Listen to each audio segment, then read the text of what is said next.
international partners in Bulgaria. We have seized boats, we have seized engines, we are breaking the business model, and we will continue to drive down those illegal those illegal small boat crossings until we have stopped the boats. Greg Smith. Thank you, Madam Deputy Speaker. Serious organised acquisitive crime is hitting rural communities hard, with high-value agricultural equipment targeted for theft. Recently, the National Rural Crime Unit have recovered over £5 million of stolen equipment, nearly £1 million of which was recovered abroad. Construction Plant Hire Association, NFU Mutual and Construction Equipment Association have put significant funds into the NRCU. But what more can my right honourable friend do to ensure the National Rural Crime Unit have the resources they need to tackle these serious organised criminal gangs? Secretary of State. I thank my honourable friend for the work that he's done in this area, including his private members' bill. He is absolutely right that the rural communities of this country need to be supported, and they will be. Driving down rural crime is an important area of work, and we've provided £200,000 of funding to help set up the National Rural Crime Unit. I and he and others in this House understand the terrible impact this has, and we will continue to work with the rural police forces to drive down this issue. Anthony Higginbottom. Thank you, Madam Deputy Speaker. In Burnley and indeed right across Lancashire, county lines continues to be a problem, with organised groups peddling drugs, exploiting young people with no regard for the harm they're doing, not just to the communities, but to the young people they're exploiting too. Now, Lancashire Police are making really good inroads with an enhanced road policing unit and with neighbourhood task forces, but could the Secretary of State set out what more the Lancashire Constabulary can do to tackle county lines and bring order back to our streets? Secretary of State. I thank my honourable friend for highlighting this vile type of criminality targeting the young and the most vulnerable. As part of our fight against county lines, we're investing up to £145 million in our County Lines programme. And since the County Lines programme was launched in 2019, police activity has resulted in over 4,700 county lines being closed, over 14,800 arrests, and over 7,200 safeguard referrals. We will keep our focus on this evil criminality. Dame Nia Griffith. Thank you, Madam Deputy Speaker. Well, given that, shockingly, the average time it takes for a crime to be charged has trebled since 2016, will the Secretary of State embrace the Police Federation's Simplified DG6 campaign and scrap the redaction rules his government introduced in 2020 in order to cut bureaucracy, get cases to the Crown Prosecution Service more quickly, and free up officers' time to be out fighting crime? Yeah. Secretary of State. We are actively working with the CPS to simplify and speed up this process. I will look, of course, at the proposals put forward because, of course, we want police officers out in their communities, on the beat, tackling crime rather than doing paperwork. Important though that is. Chris Elmore. Madam Deputy Speaker, the police report a 25% increase in shoplifting in recent months. There is much evidence the Home Secretary will be aware that organised criminal gangs go into shops to try and steal as much as they can and target shop workers. As we approach Christmas, but not just at Christmas, all across the year, what assurance can the Secretary of State provide to shop workers that he will start dealing with these gangs and start realising that all retail crime is a problem in this country that needs tackling? Secretary of State. He is absolutely right to highlight this as an issue. It is one that we take seriously through Operation Pegasus. We are working through the leadership of the PCC for Sussex on this very issue, and I will no doubt either myself or the Policing Minister give the opportunity to update the House on this work as it progresses. Shadow Minister Alex Norris.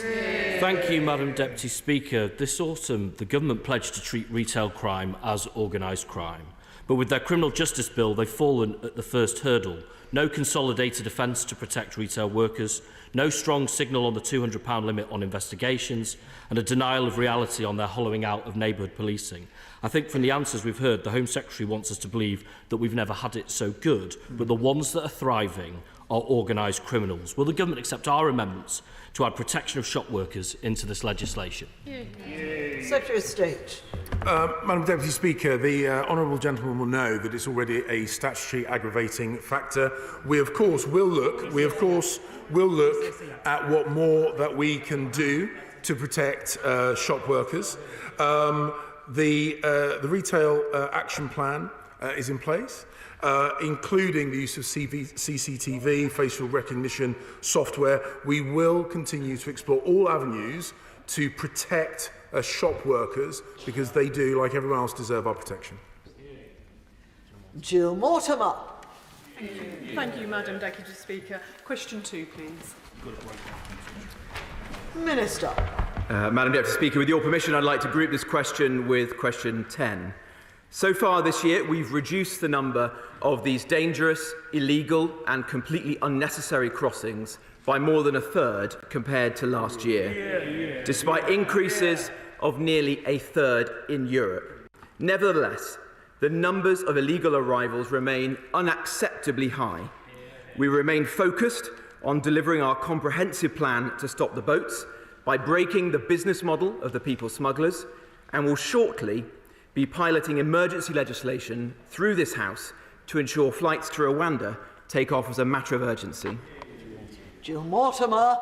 Thank you, Madam Deputy Speaker. As figures on Thursday revealed, immigration to the UK is skyrocketing.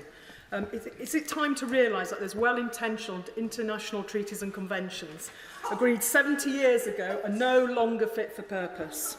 We simply cannot accommodate all those who would qualify for asylum under existing rules. The world is facing troubled times and more mass migration. Will my right honourable friend assure me he will do all he can to raise the bar for those seeking asylum or migration here, and look at other solutions to stop people leaving their homelands, so those countries can make better futures for themselves without the loss of so many of their young? Much of Europe is in a dire state because of mass immigration. We cannot let the United Kingdom go the same way. Minister. Well, my honourable friend makes a very strong point. Whilst some of those coming here to claim asylum do have genuine grounds for asylum, many are economic migrants, making spurious claims to game the system. For some nationalities, our grant rates are out of sync with European countries, and that's why we've undertaken extensive work to lower them. For example, the grant rate for Albanians reduced from 53% in June of last year to 19% in June of this year, and has fallen further since, as this remains unacceptably high. Last month, we added India and Georgia to the list of safe states to speed up the process of returning people who've travelled from those countries to the United Kingdom illegally. Quite clearly, there is more work to be done, and we don't want to create any additional pull factor to the United Kingdom. James Morris. Thank you, Madam Deputy Speaker. In relation to the Rwanda policy, the Home Secretary was quoted as saying that my frustration is that we have allowed the narrative to be created that this was to be the be-all and end-all of government policy. Would the Minister agree with the Home Secretary? And if he does agree with the Home Secretary, what is the government's policy in relation to combating the boats and resisting illegal migration? And what is our policy? Well, when my right honourable friend, the Prime Minister, and I set out our comprehensive plan this time last year, it had many facets, one of which, and an extremely important component of which, was our Rwanda plan. But it was not the only element of our plan.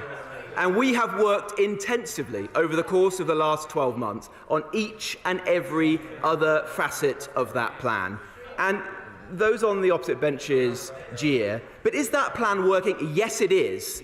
And you can see that from the fact that we are almost the only country in Europe where the number of illegal entrants is falling. It has fallen by more than a third, compared to a 30% increase in the rest of Europe, and almost a 100% increase in Italy. Now, none of that negates the importance of interjecting a further critical deterrent, and that is the crucial element of the Rwanda scheme. And that is the difference between those of us on this side and the opposition, because, frankly, they don't want to stop the boats and they don't have the stomach to do a policy like Rwanda. Shadow Minister Stephen Kinnock. Thank you very much. Madam Deputy Speaker, since the previous Home Secretary was removed from her post, I think it's fair to say that the Immigration Minister has become a law unto himself. First, he briefed the media that he's been instructing the Prime Minister to tear up all our legal obligations in order to fix the unfixable Rwanda policy. Then he set himself on a collision course with his new Home Secretary by appearing to bet the house on the Rwanda flights taking off. And to add insult to injury, he went behind his new boss's back to present his laundry list to the Prime Minister, including a cap on social care visas and abolishing the shortage occupation list. Does the Immigration Minister have any respect whatsoever for the authority of the new Home Secretary? And given that he's said to be on resignation watch, can he confirm that he will resign if his proposals are rejected? Well, once again, we heard absolutely nothing from the benches opposite about what they would actually do. The sad truth is they have complete disdain for the British public. They do not appreciate that the public that we're sent here to represent want us, demand that we reduce the levels of both legal and illegal migration. The Home Secretary and I will do absolutely everything in our power to achieve that. We're working closely with the Prime Minister and we'll be setting out further plans in due course. But the public watching this debate should be very clear. If they share our determination to tackle small boats or to reduce the numbers arriving in this country legally, they only have the Conservative Party to support. SNP spokesman Alison Thewlis. Thank you, Madam Deputy Speaker. A woman and a man died last week attempting to cross the Channel in a small boat. Others in their group were hospitalised for hypothermia. Despite the clear risks, over 400 people in 9 boats were detected crossing the Channel in the past 7 days. They clearly felt there was no other choice. The lack of safe and legal routes is putting people at risk. So I ask the Immigration Minister, will he consider a humanitarian visa as the Red Cross have recommended? Hear, hear. Minister. Well, firstly, I think all of us across the House abhor the death of individuals in the Channel, and we're working very closely with the French authorities to investigate the circumstance of those individuals' deaths. But those individuals, like anyone seeking to cross the Channel, are coming from a place of evident safety. They're departing from France. They are in absolutely no danger. They're in a country with a fully functioning asylum system of its own. There is no excuse for those people breaking into our country, putting themselves at the hands of people smugglers, and we should be united in trying to deter that. With respect to the second question that the Honourable Lady raised about the safe and legal routes to the UK, she knows that we have issued more than 500,000 humanitarian visas since 2015, more than at any time in the history of this country. And if she wants to do more, she should go straight back after this debate to the SNP government and ask them to pull their weight and provide more safe spaces for asylum seekers and refugees back in Scotland. Alison Thewlis. Thank you, Madam Deputy Speaker. Well, he's deflecting quite a lot here, because in the first 9 months, they would do well to listen to this, actually, because their systems are not working. They are failing people every single day. In the first 9 months of 2023, a mere 279 Afghans arrived in the UK by safe and legal routes. For each one of those, 17 Afghans came across by small boats. The Independent today has laid out the story of a mother of 4, an Afghan Special Forces soldier who served in a unit set up by Britain, trained and paid for by the British Armed Services, whose application under ARAP was denied, along with many others from CF 333 and ATF 444. So can I ask him, why is he failing so many Afghans? Minister. Well, firstly, we don't encourage anyone, whatever their circumstances are, to come across illegally in a small boat. That is a criminal offence, and it should not be encouraged. We have supported almost 25,000 people to come from Afghanistan since the end of the war in Afghanistan, which compares extremely favourably to other European countries. We've issued more than 500,000 humanitarian visas, and that's a record we should all be proud of. The SNP always want to make the UK out to be a small country. That's not correct. The United Kingdom is a big-hearted country that is one of the world's leading countries for resettlement. Thank you, Aldo. We've been here for 20 minutes. We've only covered 2 questions. We've got a huge amount of business to get through today. Can we please go faster? Brief questions, brief answers. Kat Smith. Question number 3.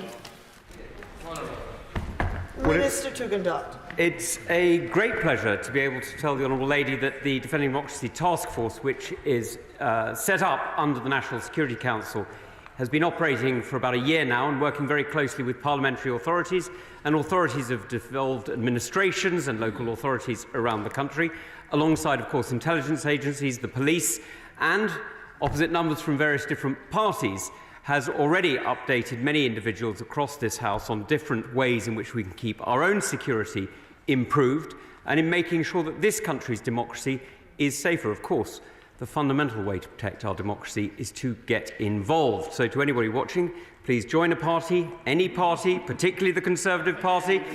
Get involved in politics. Keep the government of the United Kingdom working for the people of the United Kingdom by being involved. Kat Smith. Thank you, Madam Deputy Speaker.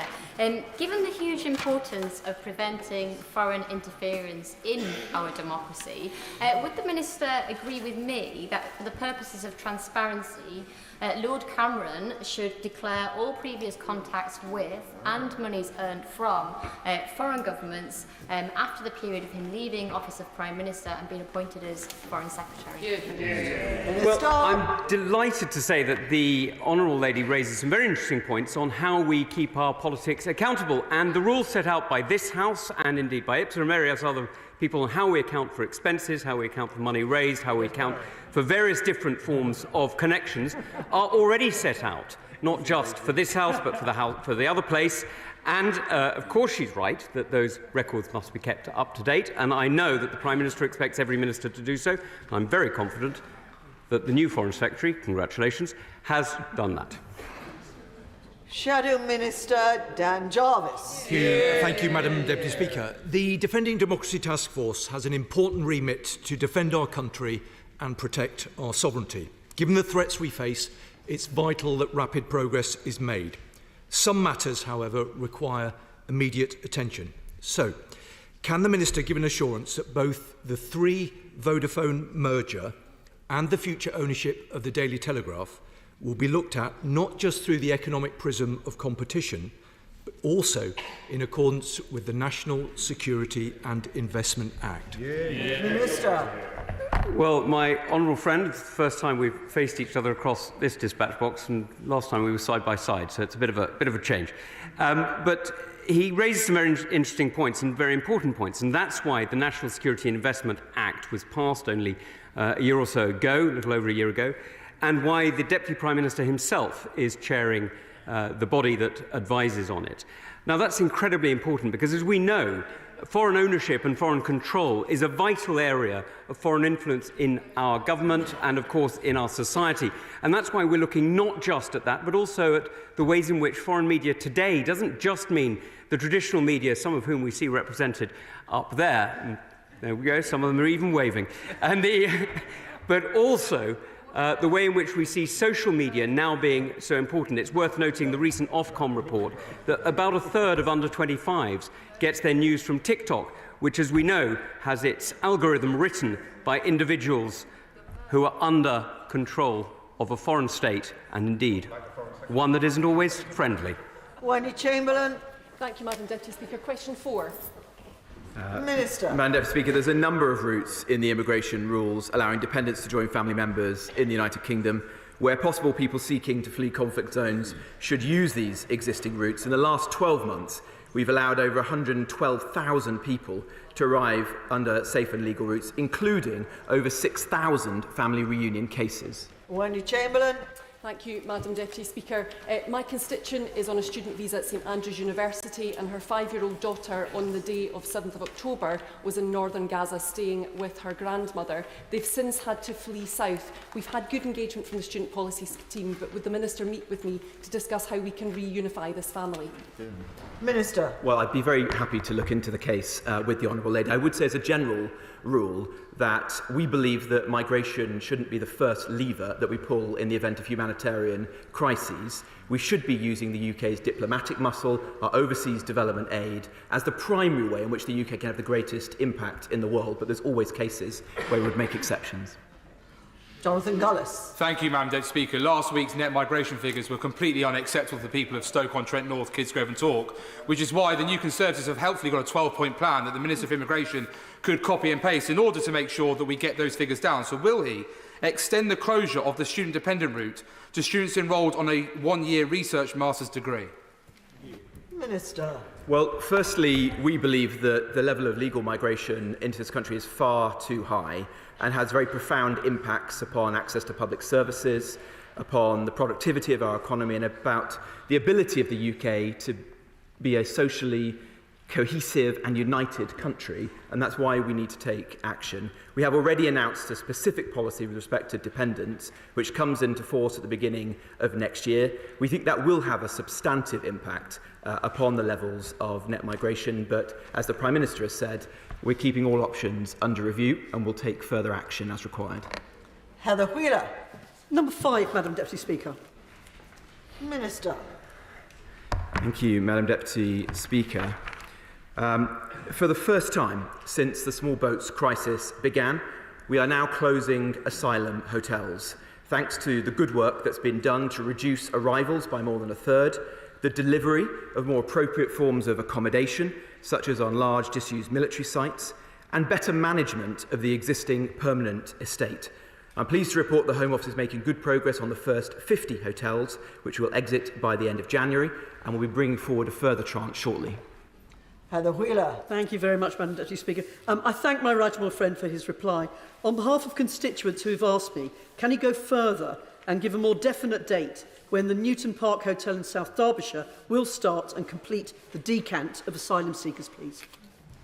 Well, when I first took this job, I was clear that the use of asylum hotels was completely unacceptable, and that I would work with all in government to ensure that we closed each and every one of them as quickly as possible. We're now in the process of closing those hotels. As I said in my opening remarks, the first 50 are closing seamlessly, and so I expect to be in a position to announce the next set of hotel closures very soon. Patrick Grady. Madam Deputy Speaker, surely if asylum seekers had the right to work, they would be able to pay for their own accommodation at little or no cost to the taxpayer. No, I completely disagree with the honourable gentleman. I think it's extremely important that we reduce the pull factors to the United Kingdom. There are already plenty of reasons why economic migrants would want to make a life in the UK, and enabling them to work as soon as they arrive here would only exacerbate those problems. Vicky Ford. Thank you. I'm really pleased that the government has been able to reduce the number of asylum seekers in hotels. The use of the Atlantic Hotel in Chelmsford for families is putting considerable pressure on our school places, especially as Chelmsford is already very short of school places due to the large numbers of people who have arrived from Ukraine and elsewhere. So will he look again at that policy and make sure that when people are placed in hotels where they have children of school age, they are put in places where there are schools that have places? Well, my right honourable friend and I have discussed this many times, and I want to ensure that that particular hotel is closed as quickly as possible because it is having such an impact upon her local community. The Home Office is working with her local authority, and we have made a commitment that we will not place further young people or families with young people in that hotel if there are not school places readily available. But I hope, of course, that the hotel itself will close very soon. Rachel Maskell. Thank you, Madam Deputy Speaker. Asylum seekers requiring medical care, when they are moved to a new location out of area, they go to the bottom of their waiting list. As a result of that, their health requirements are not met in a timely way. How will he ensure that they do not slip back with the medical care which they urgently require? Minister. Well, we do make provision when moving asylum seekers from one form of accommodation to another to ensure that there is support for those people with the most serious medical conditions. But it is important that we're able to move individuals around the estate, and we are at the moment in the process of closing hotels, and that is our number one priority because the public want us to close those as quickly as possible. Miriam Cates. Thank you, Madam Deputy Speaker. Question 6, please. Minister. Still a minister. But with permission, Madam Deputy Speaker, I will answer questions 6 and 9 together. The government has a plan to tackle illegal migration across a number of methods. That plan is working. Small boat crossings are down compared with other countries across Europe where they are up. We are working closely with international partners, of course, including France, our nearest geographical neighbour. We are dismantling the organised criminal gangs that are smuggling people, and we are taking action to reform the asylum system. Miriam Cates. Thank you, Madam Deputy Speaker. Following the Supreme Court ruling, the Government has announced emergency legislation to address the issues mentioned in the judgment.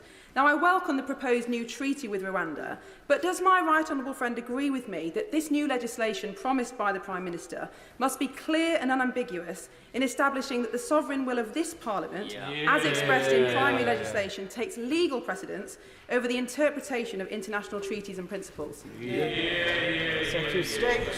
Madam Deputy Speaker, I can assure my honourable friend that the excellent working relationship we have with Rwanda, one that indeed I worked on in my former role, will give us the opportunity to have a treaty that addresses the issues in the Supreme Court judgment. But she is absolutely right that the legislation that will go along with this needs to make it absolutely clear that the will of the British people, as exemplified by the actions of this government, mean that we will work to get flights to Rwanda to make it clear that if people come here illegally, they will not stay here. And I can give her my commitment that we'll do everything we can to make that happen. Jack Brereton. Thank you, Madam Deputy Speaker. And further to those points, will my right honourable friend give me the categorical reassurance that he will do everything possible so that we can deliver the Rwanda policy, and that he will ensure that we put in place all the necessary legal exemptions so that we can get on with those flights as soon as possible to give the deterrence that we need to illegal migration? Secretary of State. The Rwanda scheme is an incredibly important part of a wide... Sorry, the Rwanda scheme is an incredibly important part of the basket of responses that we have. I will do everything to ensure that we drive down small boat arrivals. That is the promise that we have made to the British people, and that is the commitment that I will deliver. Valerie Vance. Thank you, Madam Deputy Speaker. One of the ways to deal with illegal migration is to look at the number of cases. So could the Home Secretary say, in the legacy backlog, how many of those, if they've been triaged yet, how many legacy backlog cases there are, and how many of those are from illegal migration? Secretary of State. Madam Deputy Speaker, the backlog has been reduced. The historic backlog has been reduced by 65%. It has fallen by over 59,000 cases at the end, compared to the end of November 2022. We've recruited 2,500 asylum decision makers. We have increased tenfold the pace at which these decisions are made. Peter Grant. Thank you, Madam Deputy Speaker. The Secretary of State is well aware that under international law, an asylum seeker cannot be described as an illegal immigrant. They are here legally until and unless they are found to have no valid claim for asylum after due process. Is it the policy of the Home Office of this Government to act within international law or to act out with it? Hear, hear. Secretary of State. Madam Deputy Speaker, the Refugee Convention that he makes reference to, his definition is only accurate if they come directly from a place of danger. I have visited France. It is a wonderful country, and I can assure the House it is not a dangerous country. Julie Marson. Question 7, Madam Deputy Speaker. Minister. In the last 3 years, we have passed comprehensive new laws covering everything from domestic abuse, street harassment to online safety. Last year, the government added violence against women to the strategic policing requirement, placing it on an equivalent footing to terrorism. And the Home Office's award-winning Enough campaign is now entering its final phase with a firm focus on tackling perpetrator behaviour being rolled out across colleges and universities. Julie Marson. I thank my honourable friend for her reply and welcome her to her place. I'd also like to pay tribute to Sandra Conte and her team at Future Living in Hertford for everything they do to support victims of domestic abuse. As a magistrate, I specialised in domestic abuse courts and am utterly convinced of their value for both justice and for victims. Can my honourable friend share any assessment of initiatives to increase specialisation in court processes for sexual offending and sexual violence? Minister. I thank my honourable friend for her question. The Specialist Sexual Violence Support Project is now underway in Crown Courts in Leeds, Newcastle and Snaresbrook. It's at an early stage, but it is due to report in early 2025. However, my honourable friend should be aware that for any victim of rape or sexual assault, they are now able to take advantage of Section 28 procedures, which have been rolled out nationwide and allow them to give their evidence privately and ahead of trial. And also, we are engaging close to 1,000 independent sexual violence advisors in the system to accompany victims every step of the way through the criminal justice system. As a result, rape prosecutions are today higher than they were in 2010 and sentences approximately 50% longer.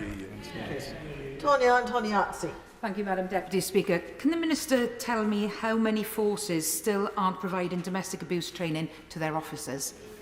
Minister. I don't have that answer, actually, and I will have to go back to the Home Office and write to her.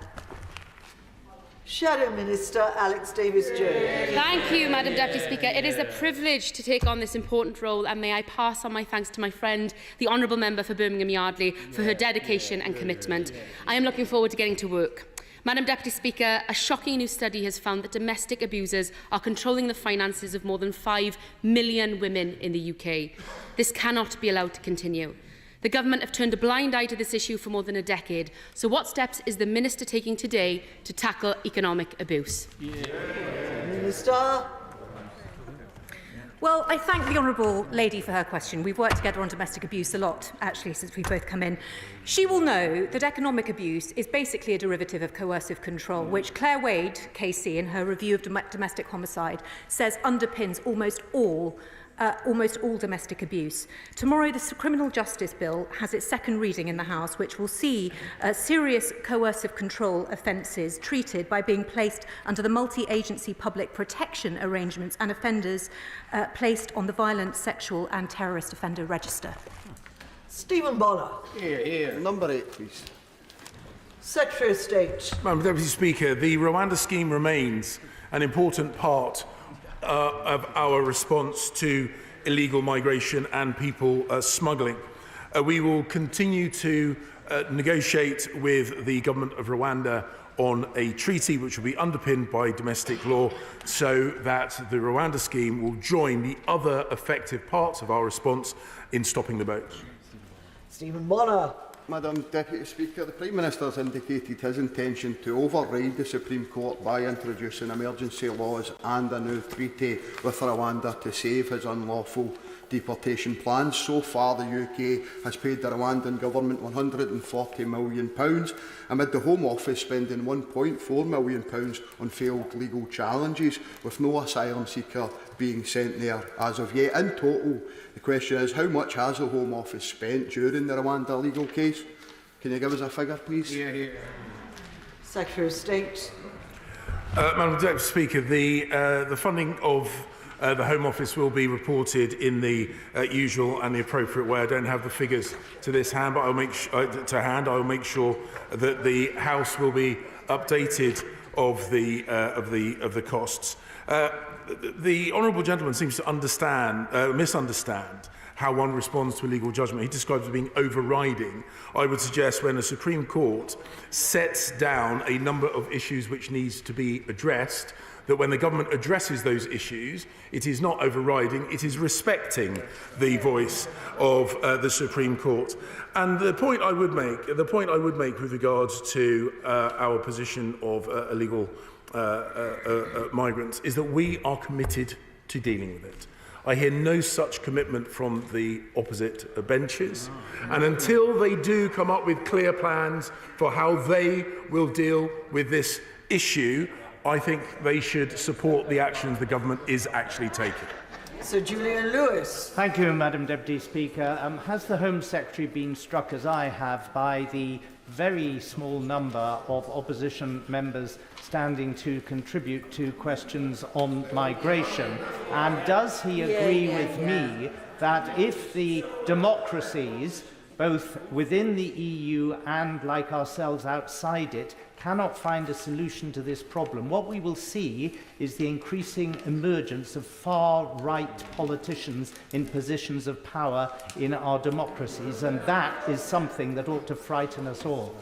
Secretary of State. Madam Deputy Speaker, my right honourable friend is absolutely right. When this party, when this government started to take action to address the significant increase in the volumes of illegal migration, we were criticised by the benches opposite and indeed other voices around the continent. Now, countries across the continent are looking at us to see how we are taking action so they can emulate the actions that we are taking.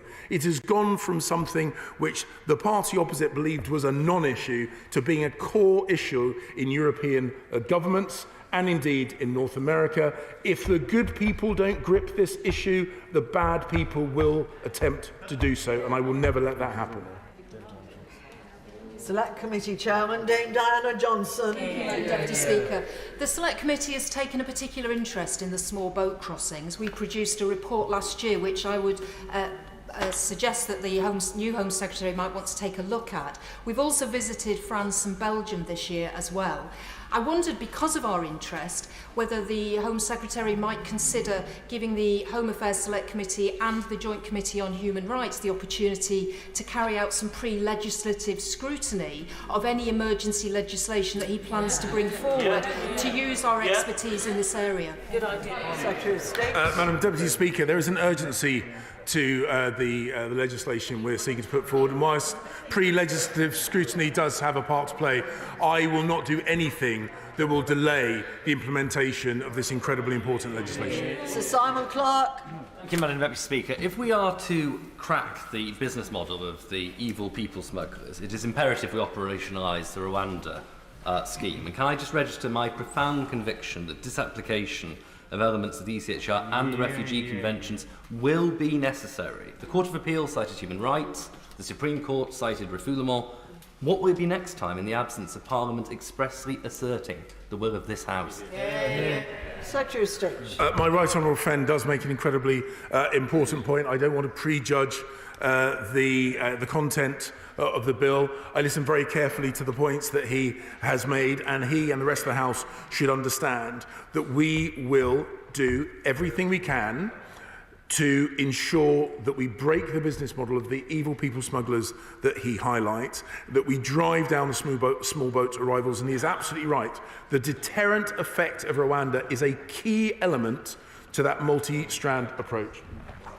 Peter Aldous. Number 12, please, Madam Deputy Speaker.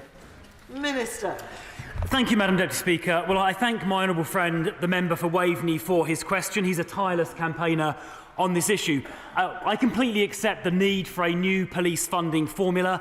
It's something we've been working on extremely hard, working with colleagues across government, and I hope to have something to say further on the topic very shortly. In the meantime, we are getting as much money as we can to frontline policing. This year, an extra £550 million to frontline policing, and in addition to that, £330 million to support the police pay rise, making £880 million extra for policing this year. Peter Aldous. Thank you, Madam Deputy Speaker. I'm most grateful to my honourable friend for that answer. It is nevertheless concerning that Suffolk Police were promised draft proposals for the review back in January, and I would urge my right honourable friend to get these to them as quickly as possible, and in the meantime work with the force to improve the number of out-of-court disposals where better delivery will relieve pressure on the local force who are working incredibly hard. Minister. Well, they are indeed working incredibly hard, and I'm delighted to tell the House that the Suffolk Police have currently 1,425 officers. That is more than they've ever had at any time in their history, in common with England and Wales as a whole. I do support what he said about out-of-court disposals. They've got an important role to play, particularly when it comes to treating drug and alcohol addiction and mental health issues, and I will work with Suffolk and other forces to make sure they are widely used. Imran Hussain. Thank you, Madam Deputy Speaker. Since 2010, neighbourhood policing, where officers are embedded in local communities, has been decimated, despite the huge advantages. We therefore desperately need the repeatedly promised reform of the police funding formula. But one of the quickest ways that the government can get cash to police forces for neighbourhood policing is reforming pocket rules, so that more of the money that is confiscated is handed to the police forces who confiscated it. Will the Minister meet with me to discuss this further? Well, I would be very happy to discuss POCA with the honourable gentleman and other colleagues. But on this question about neighbourhood policing, there is something of a definitional confusion, because there are local police officers who work on response teams that should be counted as well. And if you look at people in local policing roles, in 2015, the figure the opposition keep, or the year rather, the opposition keep referring to, there were 61,083 officers in local policing roles. There are now 67,785, a much higher number, and overall we have record ever numbers of officers across England and Wales, 149,566. That is more than there ever were under the last Labour government. We must move now to topical questions. Judith Cummins. Topical number 1, Madam Deputy Speaker. Thank you. Thank you, Madam Deputy Speaker.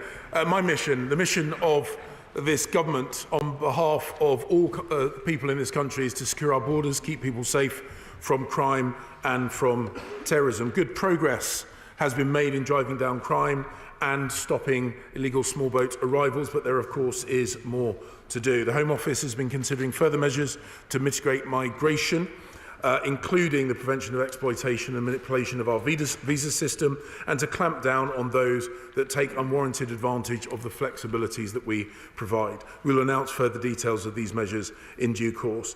Tomorrow we have the second reading of the Criminal Justice Bill, the Criminal Justice Bill, giving police the powers they need for longer sentences for those who would harm others and increase the trust in policing. Judith Cummins. Thank you, Madam Deputy Speaker. In my constituency of Bradford South, the antisocial and illegal use of fireworks continues to affect law-abiding citizens and our pets.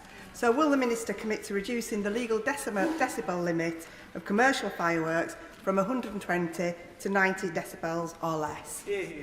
Secretary of State. Yeah. Madam Deputy Speaker, this is not an issue I have yet had the opportunity to read into. It wasn't the angle that I was expecting at this question. But I will. I mean, it seems a thoughtful proposal. I will give it due consideration, but I can't make a commitment at this point. Jill Mortimer. Thank you, Madam Deputy Speaker.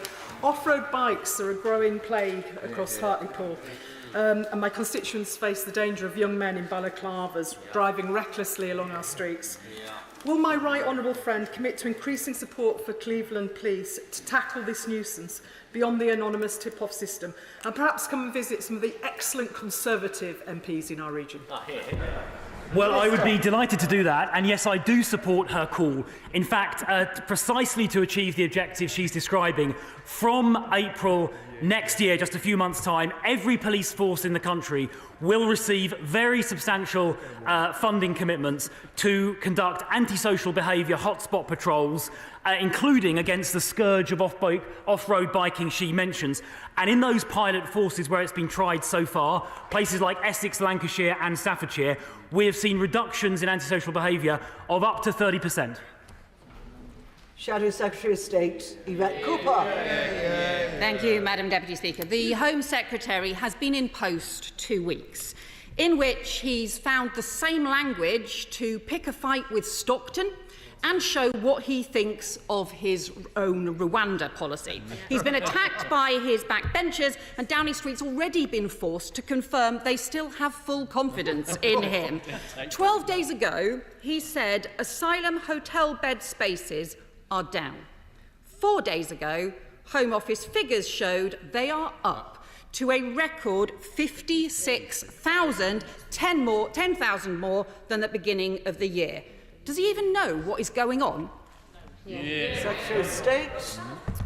Yes, I do. But let me expand on that. Let me expand. It's byproduct of asking a closed question at the dispatch box. I've been in this job 14 days. And I am conscious that many of my counterparts around the world and around Europe are grappling with many of the same issues. I would love nothing more than to be able to resolve them all in 14 days. I'm good, but I'm not a magician. Yvette Cooper. That means an end to the magical thinking that his predecessor called for then. We've still got 10,000 more than when the Prime Minister promised to end hotel use. He owes the House the facts. There's still no sign of anything on their failed Rwanda plan because he knows it won't work. Nothing on the trebling of net migration to tackle the skills gaps that are driving work visas. They've been in power for 13 years and all we've got is chaos and briefing wars. His backbenchers are already calling him Colonel Calamity. He's got Corporal Chaos next to him on the benches. Given the mess he's inherited and his penchant for profanity, does he accept he's now up a certain kind of creek without a paddle?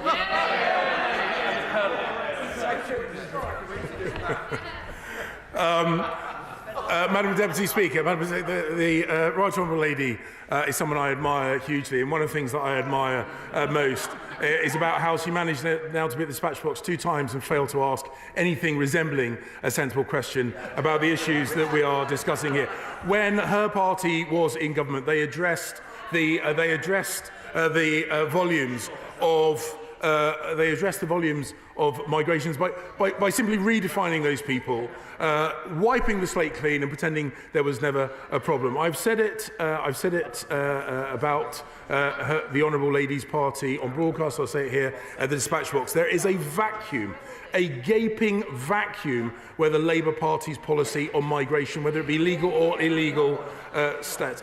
And unless and until they come up with something approaching a policy, I will continue to do what we know to be right, driving down small boat arrivals, reducing the number of hotel rooms that are needed. We've closed 50, and we will do more. Sir Desmond Sway. Is he doing enough to reassure Jews that the United Kingdom is safe?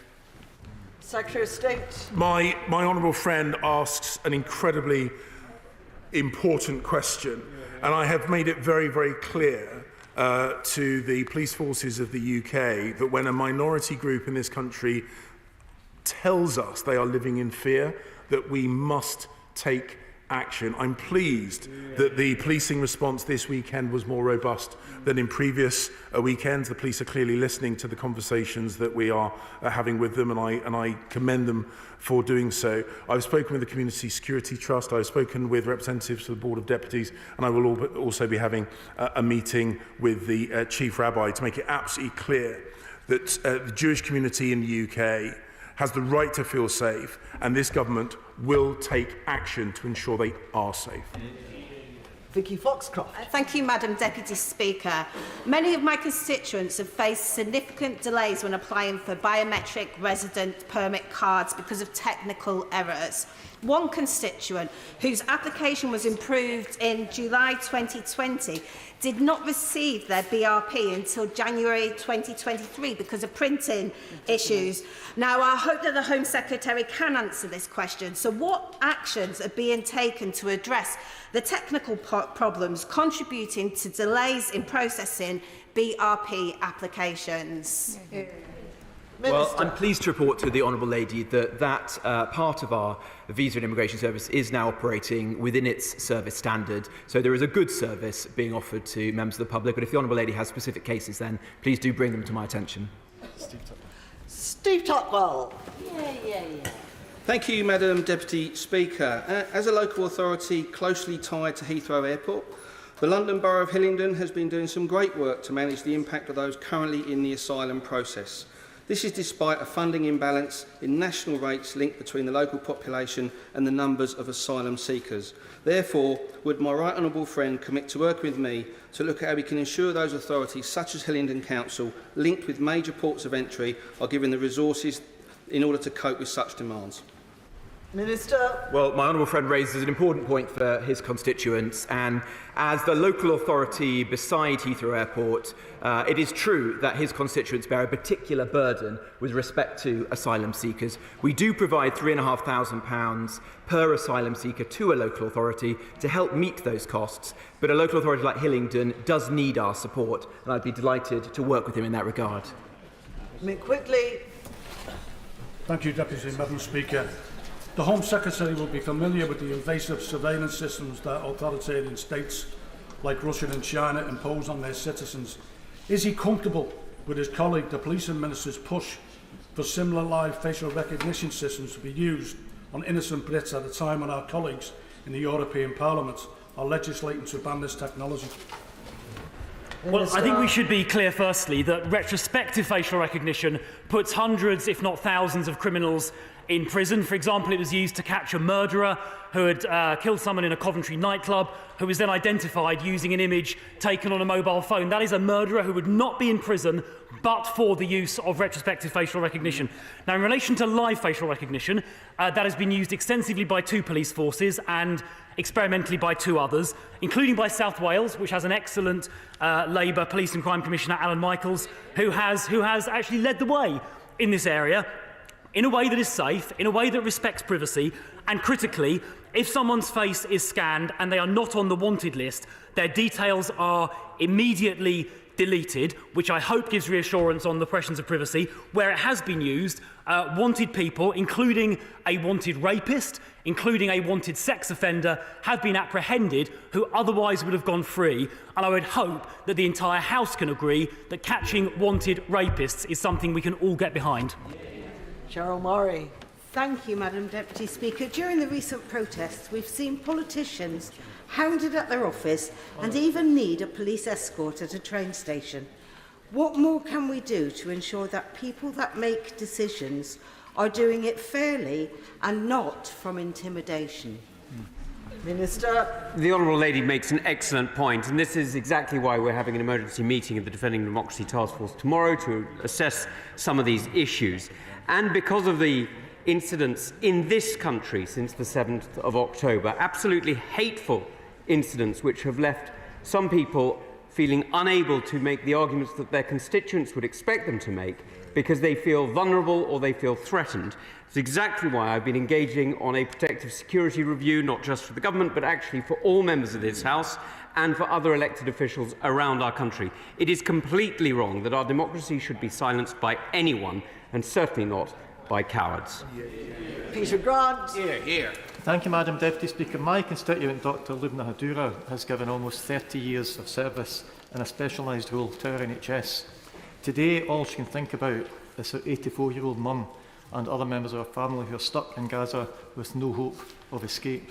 Will the Secretary of State agree to meet urgently with me and with Dr Hadura so that she can set out to him, more powerful than I ever could, the urgent humanitarian and moral imperative to get the families of UK citizens out of Gaza before it's too late? Madam Deputy Speaker, the Government, of course, has a duty that we take very, very seriously to British nationals. I recognise the plight of many non-British nationals in Gaza, which is why, in my previous role and now supporting the current Foreign Secretary, we have long pushed for a humanitarian pause. I'm pleased that is in place, and we will continue to work with the international community and the countries in the region to ensure that support is given for the people in Gaza that need it, and that action is taken to end this conflict such that Israelis can live in peace and security, and so can the Palestinian people. Bob Blackman. Thank you, Madam Deputy Speaker. As we seek to reduce the backlog of asylum claims, there is a temptation to grant more economic migrants the right to remain here. Will my right honourable friend give an assurance to the House there will be no slackening of the rules to root out economic migrants so they can be returned from where they came? Secretary of State. The whole point of having border control is that we can ensure that our migration system supports our economy, but also our social cohesion, and both of those things are important. We want to make sure that we are choosing the right people in the right numbers at the right pace, and I can give him and the House categoric assurance that will always underpin our thinking with regard to what future changes we might make to the legal migration processes. Kenny McCaskill. Thank you, Madam Deputy Speaker. It's not simply the decimal level of fireworks that's causing an issue. Police officers in Scotland have been coming under attack with fireworks used as weapons. The Scottish Parliament has control over the sale of fireworks, but not over their manufacturers. Fireworks are classified as an explosive. Will the Minister give a guarantee that steps will be taken to tighten up to reduce these weapons? Which failing, will they just simply devolve the power so the Scottish Parliament can act as we've done so on air weapons and indeed on drink driving? Minister. Well, I thank the honourable gentleman for raising this important point. The control of products often is a matter for the Department of Business and Trade, but since he's raised it in Home Office questions, I will very happily take his point away and look into it very carefully. Martin Vickers. Thank you, Madam Deputy Speaker. As was referenced earlier, there's growing concern in the retail trade about the increases in shoplifting and in particular violence against shop workers. Would the Minister agree that we need custodial sentences for persistent offenders? Well, persistent offenders should most certainly get sent to prison, no question about that at all. And of course, it is now a statutory aggravating factor if the victim of an assault is a retail worker. We are concerned, though, about retail crime. We do not want to end up where some American cities like San Francisco are, with sort of out-of-control looting. We want a zero-tolerance approach, and that is why we have launched with police just a few weeks ago a retail crime action plan that will see police always follow up evidence, including CCTV evidence, including the use of facial recognition. They will always attend where necessary to investigate or where someone's been assaulted, and they will particularly target prolific offenders and criminal gangs. Richard Ford. Thank you, Madam Deputy Speaker. Given the revelations in recent weeks that the Home Secretary's predecessor struck a deal with the Prime Minister before she took up the post, and given that it's well known that the Home Secretary was very much enjoying his role as Foreign Secretary, could he tell the House what deal he might have struck with the Prime Minister before taking on this role? Secretary of State. A fantastic question, well worth asking. The deal that all ministers, the contract that all ministers have is with the British people. It is to work hard on their behalf, to focus relentlessly on their priorities, something that every minister on my side of the House takes seriously, and something totally lacking in the narrative coming from the opposition benches, including his own. And the final topical question, Siobhan Bailey. Thank you, Madam Deputy Speaker. The award-winning Cotswold Canal Trust volunteers have had enough of antisocial behaviour like graffiti, dog mess and worrying drug paraphernalia everywhere. It's ruining their hard work on the canal network, and it's putting them at risk as well. Part of our successful approach of trying to tackle this is getting a CCTV down the canals. Now, will my right honourable friend let us know what's happening with the Safer Streets funding? Because myself and the PCC, Chris Nelson, have made an application and we've been waiting to hear from that. Minister. Well, there is a round of Safer Street funding that was distributed for the current financial year, and we're shortly going to make an announcement about the following financial year, so more money will be available, and it'll be up to the Police and Crime Commissioner to decide how they spend that money. We're also going to shortly be confirming the rollout of antisocial behaviour hotspot patrols across the entire country, across all 43 police forces in England and Wales. And where those have been trialled so far, in Essex, in Staffordshire, in Lancashire and elsewhere, we have seen 30% decreases in ASB, and pretty soon that'll be available in Gloucestershire as well. Thank you. That concludes proceedings on questions. I'm pausing just momentarily to allow members to go to their places. Tom. Oh, point of order, Mr. Cunningham. Thank you very much, Madam Deputy Speaker. Order. I will take points of order after the urgent question, unless it's directly relevant to what has just been said. Thank you. It's directly associated with the Home Secretary. Then it is not directly relevant to a question that has just been answered. No, thank you. Well, I'm guessing it is not directly relevant to a question that has just been answered. No. Order. We're moving on to a very important matter, and I expect the House to be quiet in order to listen to the urgent question from Mr. David Lammy. Madam Deputy Speaker, I'm grateful for the granting of this urgent question. Holding the government... can I ask the Secretary of State to answer a question on the Israel-Gaza situation and the humanitarian pause? Minister. Thank you, Madam Deputy Speaker, and I thank the Shadow Foreign Secretary for this question. A tragedy, Madam Deputy Speaker, is unfolding in the Middle East. Israel has suffered the worst terror attack in its history, and Palestinian civilians are experiencing a devastating and growing humanitarian crisis. As the Foreign Secretary made clear, last week's agreement was a crucial step towards providing relief to the families of the hostages and addressing the humanitarian emergency in Gaza. This pause has provided an important opportunity to ensure much greater volumes of food, fuel and other life-saving aid can enter Gaza. On the 24th of November, the British government announced a further £30 million of humanitarian assistance, tripling our existing aid budget for the occupied Palestinian territories this financial year. During the pause, the fourth UK aircraft carrying 23 tonnes of humanitarian aid for Gaza arrived in Egypt, bringing the total amount of UK humanitarian aid provided via British aircraft to 74 tonnes. This aid is now being dispersed to the United Nations to support critical food, water, health, shelter and protection needs in Gaza and to pre-position emergency supplies in the region. Today is the fourth and final day of that agreement. The British government is supportive of the current pause in hostilities continuing, but that is for the Israelis and others in the region to agree. But we are clear this pause should not be a one-off. The increased flow of fuel and relief supplies over the Rafah crossing accompanying the pause was welcome and must be sustained. This pause should act as a confidence-building mechanism for future pauses, including those solely on humanitarian grounds. We welcome the intensive international cooperation, including efforts from Qatar and the USA leading to this agreement, and we thank partners for their continued work. We remain, Madam Deputy Speaker, committed to making the progress towards a two-state solution. Britain's long-standing position on the Middle East peace process is clear.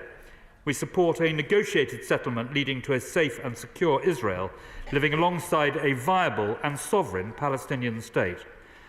The UK will continue to work with all partners in the region to reach a long-term political solution which enables both Israelis and Palestinians to live in peace.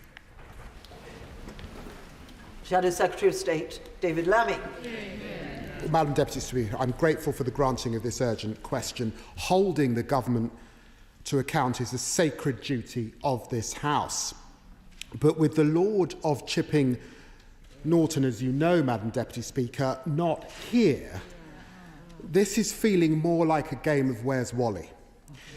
So can I start by asking the Minister what progress is being made with the Speaker to ensure all members can question the Foreign Secretary? Madam Deputy Speaker, the last 72 hours have brought much-needed relief to Israel and to Gaza. May I pay tribute to the work of Qatar, Egypt, the United States and the Red Cross. The images of hostages released and reunited with their families has moved us all.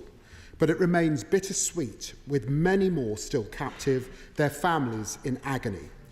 In Gaza, the last few weeks have been an unimaginable nightmare for innocent Palestinians. The civil death toll, including thousands of women and children, has been shocking and intolerable. The increased flow of aid and fuel remains a fraction of what's required. More time is needed. We must now urgently support the parties to reach an agreement to extend the cessation of hostilities, to secure the release of remaining hostages, to deliver more aid to ease the unacceptable humanitarian catastrophe, and crucially to provide a stepping stone to an enduring cessation of hostilities, and ensuring that what follows the war is a durable political solution. But the danger is that the fighting resumes in mere hours. If the vital efforts to extend this cessation of hostilities fail, does my right honourable friend agree that we cannot return to the situation before this pause? We cannot go back to Hamas continuing rocket attacks on Israel, and we cannot go back to unacceptable siege conditions in Gaza, and we cannot go back to the scenes of thousands of innocent Palestinians being killed. Madam Deputy Speaker, the two-state solution remains the only credible basis for a lasting peace, a future in which Israel is secure from the threat of Hamas terrorists, a future in which Gaza is not occupied and its people are no longer displaced, a future in which Palestinians and Israelis can enjoy security, dignity and human rights. Minister.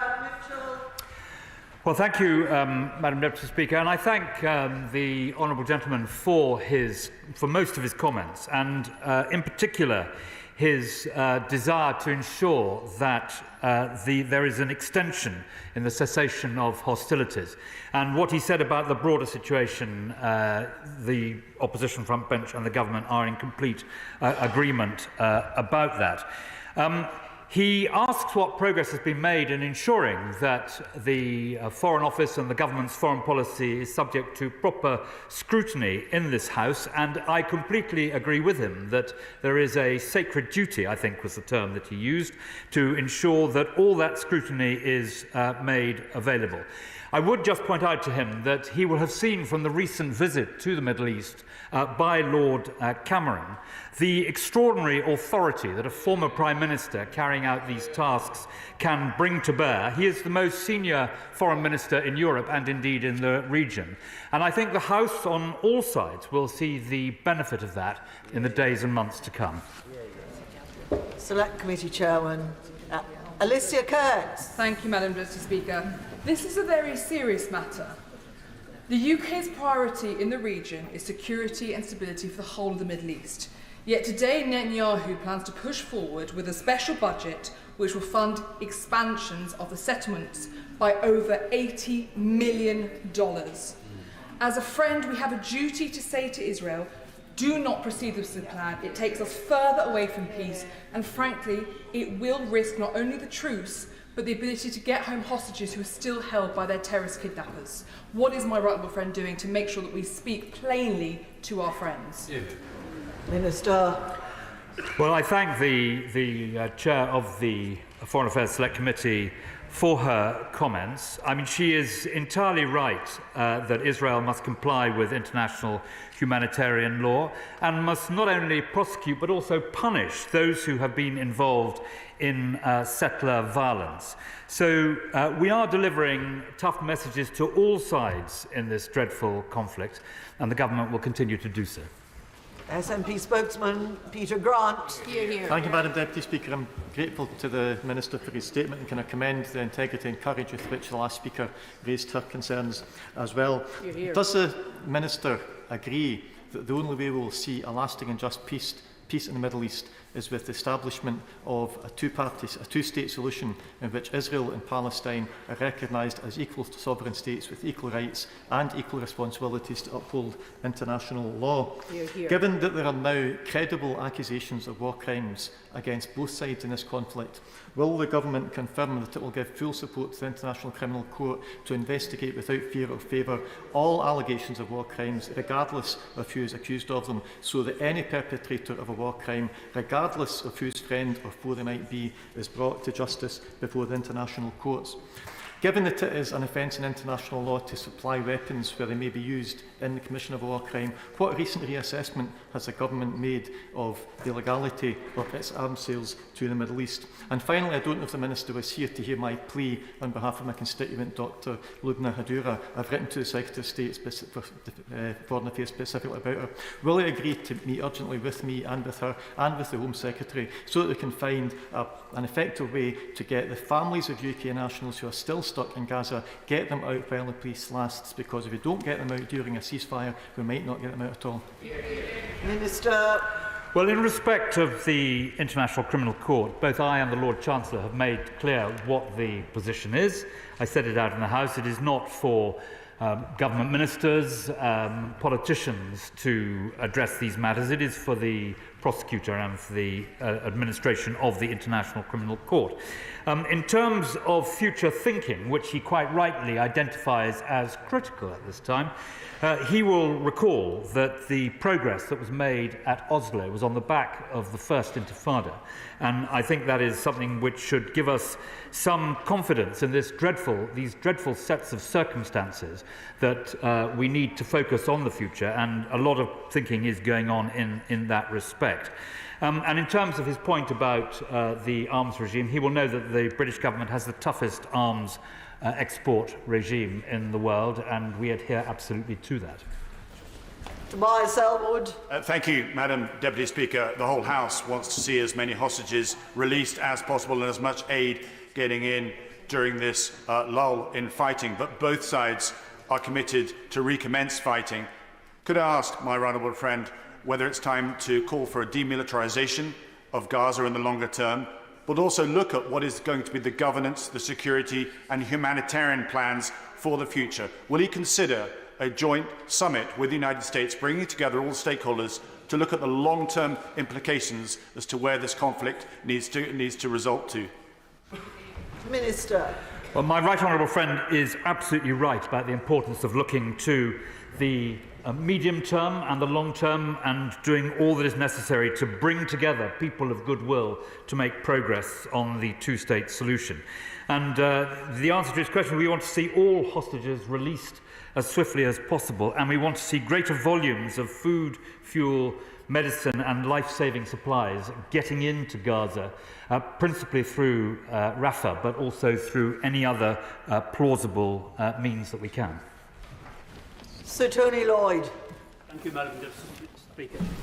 Is it the government's contention, I must ask the Minister, that the further hostilities, the destruction of the south of Gaza in the way we've seen the north destroyed, tens of thousands more killed, will lead easily to a permanent ceasefire, or will this simply embolden the militants?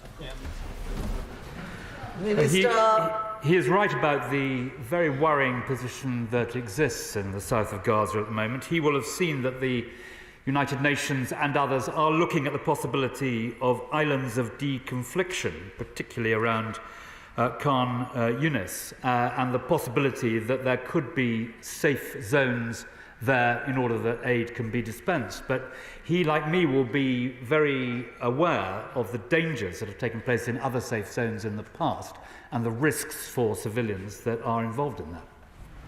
Sir Julian Lewis.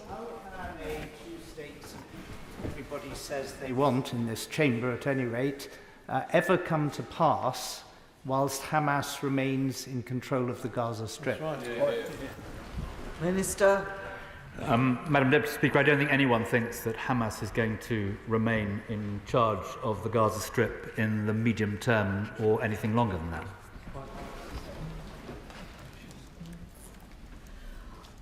Sorry, what am I trying to say?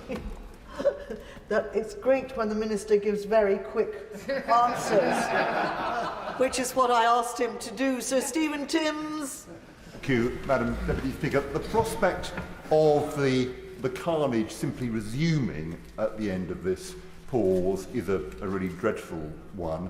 What is his assessment of the likelihood that if over a period of some further days all the hostages are released, then that the ceasefire might be made permanent? Minister. The honourable gentleman will have seen the statements by the Israeli government about the number of hostages to be released and the possibility of extending the pause in that respect. The view of the British government is that we should do everything we can to ensure the hostages are released as speedily as possible. And the longer that this pause continues, the greater chance there is for humanitarian aid to get into Gaza and for progress to be made. Sir Michael Ellis. Madam Deputy Speaker, does my right honourable friend agree that any ceasefire continuing should be linked to the release of more hostages? And is he concerned that Hamas are breaking the agreement in several ways, including by separating parents and their children when releasing one from the other, and they haven't even allowed the Red Cross to visit all remaining hostages, which has been a rule in conflict for over 100 years? Is he not concerned about these breaches? Minister. Madam Deputy Speaker, I'm immensely concerned about the fate of all the hostages. As he will know, there were originally about 240 hostages, and as of midnight last night, 58 hostages have managed to get out. At the same time, 117 prisoners have been released by the Israeli government, and the sooner that all the hostages are out, the better. Dame Margaret Hodge. Thank you, Madam Deputy Speaker. Like others, I felt a real sense of relief in watching some of the hostages that emerged and were reunited with their families yesterday. And the Minister said that this pause could turn into a one-off. It needn't. I just wonder, I know the issues are incredibly complicated, and I know it's only through international intervention that we will make progress. But I wonder if he could tell us what steps are being taken, not to get to the two-stage solution at this point, but to start a peace process between the warring factions, which will eventually, one would hope, lead to a two-state solution. What steps are being taken now by international bodies? Minister. Well, I thank the Right Honourable Lady for her intervention. She speaks with great wisdom on these matters. What I can tell her is that these discussions to which she refers are going on throughout the region and internationally, and Britain is playing a proper part, not least by the visit last week of the Foreign Secretary to the region. Andrew Selous. Madam Deputy Speaker, I very much hope we can extend the humanitarian pause. The Minister, a former serviceman like myself, will know that the United Kingdom Armed Forces make extraordinary efforts to avoid civilian casualties, even when targeting terrorists embedded in civilian areas, a point that's been made very forcefully to me by veterans in recent days. So will the United Kingdom carry on very clearly calling on Israel to follow similar standard operating procedures? Yes, Madam Deputy Speaker, and the Foreign Secretary during his visit to Israel made precisely that point. Jeremy Corbyn. Thank you, Madam Deputy Speaker. The pause is obviously welcome because it will save lives. The horror of October the 7th hasn't gone away. The disaster of the killing of 14,000 people in Gaza hasn't gone away. There has to be a recognition, as Antonio Guterres has pointed out, of the underlying issue, which is of the occupation of the West Bank and the settlement policy and the violence which so many Palestinians have had to put up with for decades and decades. Does he believe there is a role now for the United Nations to do more to try and not just bring about a ceasefire, but to bring about a long-term peace which will involve the withdrawal of Israeli forces from Palestine? Minister. Well, the Right Honourable Gentleman will know that there is always a role for the United Nations, but it has to be adapted to the circumstances. And what he says about a ceasefire, which I have heard him say before, is fettered by the fact that Hamas have made it perfectly clear they don't want a ceasefire. They want to repeat what they did on October the 7th, the day of those terrible events. So in order to have a ceasefire, you have to have two sides that want a ceasefire, and that is clearly not available on this occasion. James Sunderland. Madam Deputy Speaker, the conflict in the Middle East is tragic, complex and sadly protracted. Whilst the House is broadly aligned on the need to defeat Hamas, could the Minister please reassure me of the efforts being undertaken to urge restraint amongst all protagonists in the protection of civilians and non-combatants in Gaza? Minister. Britain has been very clear, I can say to my honourable friend, about the importance of respecting international humanitarian law in all circumstances. Ian Paisley. Thank you very much, Madam Deputy Speaker. The Minister must be concerned by those who seek to play down what has actually happened to innocent Israelis in the Middle East.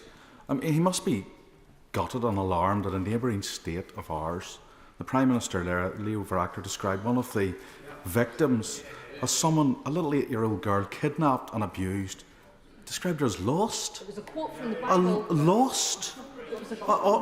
Unbelievable. And I wonder if the Minister is concerned by the ever-increasing extremism, the anti-NATO attitude and the anti-Semite attitude that is emanating now from the Republic of Ireland. Is he going to have a word with that country about its attitude? Hear, hear. Minister. Well, Madam Deputy Speaker, the government has been absolutely clear on where it stands in terms of anti-Semitism and Islamophobia. We condemn both without qualification, and we will continue to do so. Kit Malthouse. Madam Deputy Speaker, as the Minister knows, there has been no pause in violence in the West Bank, where the largely defenceless population there have been subjected to, over a number of months now, a campaign of what the Americans and French have referred to as terror. The Minister said he's delivering tough questions, asking tough questions and delivering tough messages to both sides. But when will those tough messages turn into tough action? The Americans have already said that they're likely to take or will institute visa bans against those settlers who are perpetrating violence. But we've been talking about this for years to little or no effect. Is there not a strong case, given the centrality now of achieving a two-state solution, for us to take firm action against settlers, those who arm them and those who support them? Well, the Foreign Secretary, on his visit last week, delivered very strong messages when he was in Ramallah and when he saw the Israeli government about the importance of stopping settler violence and ensuring that people were put before the courts and punished if that settler violence was identified. The perpetrators of it could be put before the courts. Chiomora. Madam Deputy Speaker, the release of hostages and the increase in humanitarian aid is clearly very much to be welcomed. But I'm sure the Minister in the House agrees that only a political solution can bring about a lasting peace. And in that spirit, will he support Labour's calls for a new Middle East envoy? And I wasn't quite clear from his answer to the chair of the Foreign Affairs Select Committee. Will he condemn? Does the UK say it is utterly opposed to the settlements? Well, the position of the British government in terms of the illegal settlements is absolutely clear. And in terms, as she says, of the possibility of having an envoy, there are a whole range of different envoys who are engaged in this. But if it was appropriate for us to deploy an envoy on behalf of the government, either a humanitarian envoy or a political envoy around the region, we would have no hesitation in doing so. David Jones. Thank you, Madam Deputy Speaker. Despite the pause over the last few days, the humanitarian situation in Gaza remains catastrophic, and it is likely to continue to be catastrophic. While no one doubts the right of Israel to defend itself, the fact is that it is an occupying power and as such has clear legal obligations to the civilians of Gaza. So will my right honourable friend, when he next speaks to his Israeli opposite number, remind him of those obligations and ensure that even after the pause ends, sufficient aid is allowed to get through to the population of Gaza? Minister. Madam Deputy Speaker, we are doing everything we can through the United Nations, through other contacts in the region, to ensure that aid and support does get through to those who need it so desperately in Gaza, and he may rest assured that we will continue to do that. Diane Abbott. The massacre by Hamas on the 7th of October is completely indefensible. But the Minister will be aware that since then, no fewer than 5,500 Gaza children have died. and there are hundreds more missing, probably under rubble. The Secretary-General of the UN said Gaza is a graveyard for children. And most recently, the Executive Director of UNICEF has said pauses are not enough. Only a ceasefire will save children. When is the government going to use its good offices to press both sides for a ceasefire? Minister. Well, regardless of whether her figures are correct, we know that there has been appalling loss of civilian life in Gaza. And in respect to what she says about the relative merits of a pause or a ceasefire, you know, you can build on pauses, but I would point out that it is the policy both of the opposition front bench and the government to press for humanitarian pauses, and that's what the British government will continue to do. Greg Smith. Thank you, Madam Deputy Speaker. The release of some hostages is incredibly welcome, but the price for that is that Israel has taken the difficult decision to release many Palestinian prisoners held for terror offences, including bombings and stabbing attacks, in exchange for its civilians held in Gaza in unimaginable conditions. History shows us that previous security prisoners released by Israel have gone on to commit further terror offences. Yeah. So will my right honourable friend agree with me that this should be of concern to the whole world and that we must continue to stand shoulder to shoulder with Israel to support them to combat terror? Stop. Well, I think the point that he makes, particularly about the prisoners reoffending, underlines the importance of us pursuing every possible way of getting onto a political track. And when this ghastly violence finishes, or is significantly diminished, everyone must bend every conceivable sinew to drive forward a new political process for peace. Joanna Cherry. Thank you, Madam Deputy Speaker. Few of us can imagine the trauma of being permanently displaced from our homes and never allowed to return. So can the Minister reassure the House that Israel will not take land in Gaza, as some Israeli ministers have threatened to do, and that Palestinians will be allowed back to their homes and lands, particularly given that 1.7 million out of 2.3 million people living in Gaza have been displaced? Minister. Well, she's quite right to talk about the deeply contentious issue of land, but what she says is, as I have understood it, absolutely in accordance with the policy of the British government. Alex Shalbrook. Madam Deputy Speaker. I'm sure my honourable friend would agree with me, though, that the pogrom that took place on the 7th of October, followed by the horrific levels of anti-Semitism we've seen across our own country, let alone across the Western world, where people are feeling frightened to leave their homes for no other reason than their religion, shows why the State of Israel has a right to exist, and the pogrom shows that it must always be allowed to defend itself. Minister. Well, my right honourable friend is entirely correct. What happened on October the 7th was a pogrom, and it was the worst loss of life by Jewish citizens on any single day since the Holocaust in 1945. Jess Phillips. Thank you, Madam Deputy Speaker, and can I thank the Minister for assistance in getting some of my constituents, our constituents from Birmingham, out of Gaza. I just want to clarify on that question he has just answered from this side of this House, is that the UK government policy is that every displaced Gazan currently must be allowed to return to their lands. Can he just explicitly state for the House that the UK policy is that? It is the policy of the... I thank her for her kind remarks and remind members in all parts of the House to use the hotline to communicate with the emergency centre in the Foreign Office on behalf of constituents. In terms of the Gazans who have been displaced by the terrible events started by Hamas on October the 7th, it is the British government's policy that those displaced should be able to return from the area from which they were driven. Dr. Matthew Offord. The Mayor of Gaza City told Al Jazeera that not 1 litre of fuel has reached the Gaza municipality, likely due to the fuel being misappropriated. Why does the Minister think that the international community should trust Hamas to distribute any aid?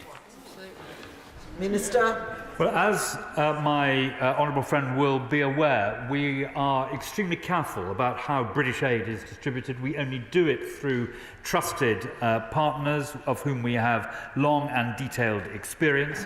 And this is perhaps the most observed and scrutinised aid programme of any that the British taxpayer and the British government pursue anywhere in the world. Wendy Chamberlain. Madam Deputy Speaker, in Home Office questions earlier, I raised the case of a constituent who's on a student visa whose 5-year-old daughter is in southern Gaza. I'm hoping for a similarly positive response from the Minister here. Were that visa to be granted, would that young girl be allowed to travel with her grandmother into Egypt with the FCDO's support so that they can be reunited? I think it is unwise and difficult for me to give granular advice on that specific situation over the dispatch box, but I will very happily speak to the Honourable Lady immediately afterwards and make sure we do the best we can.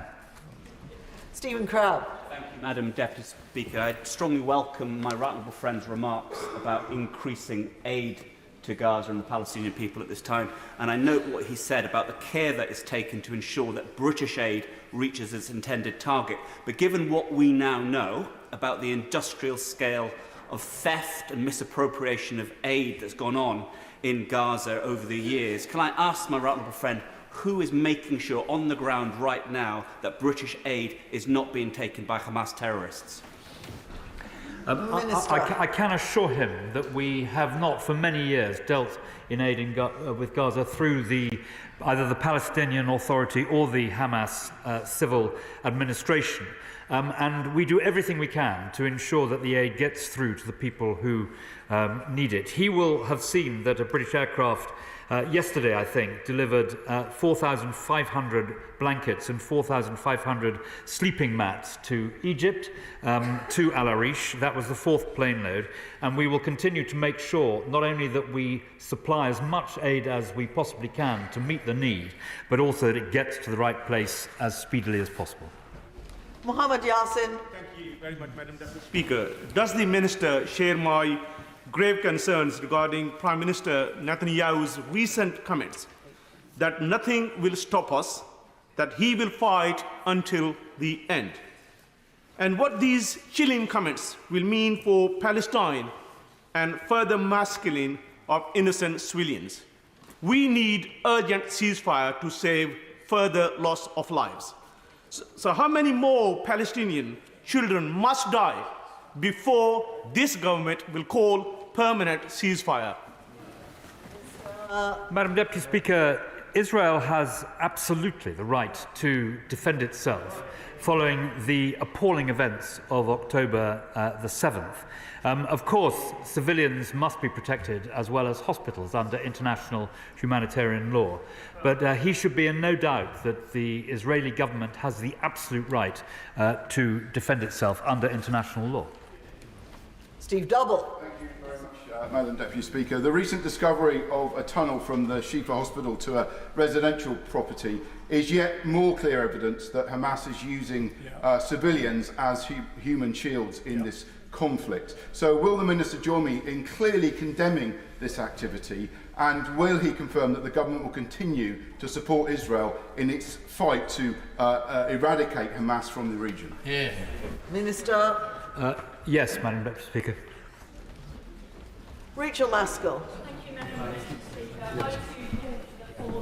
Transition into a ceasefire, but I'd like to ask the Minister what discussions he has had and the Foreign Secretary has had about opening up the humanitarian aid to cross between Israel and Gaza in the light that the infrastructure is so poor within Gaza to move humanitarian aid from the south to the north. We are in those discussions, and as she will know, the access through Rafah is fettered by physical and non-physical circumstances.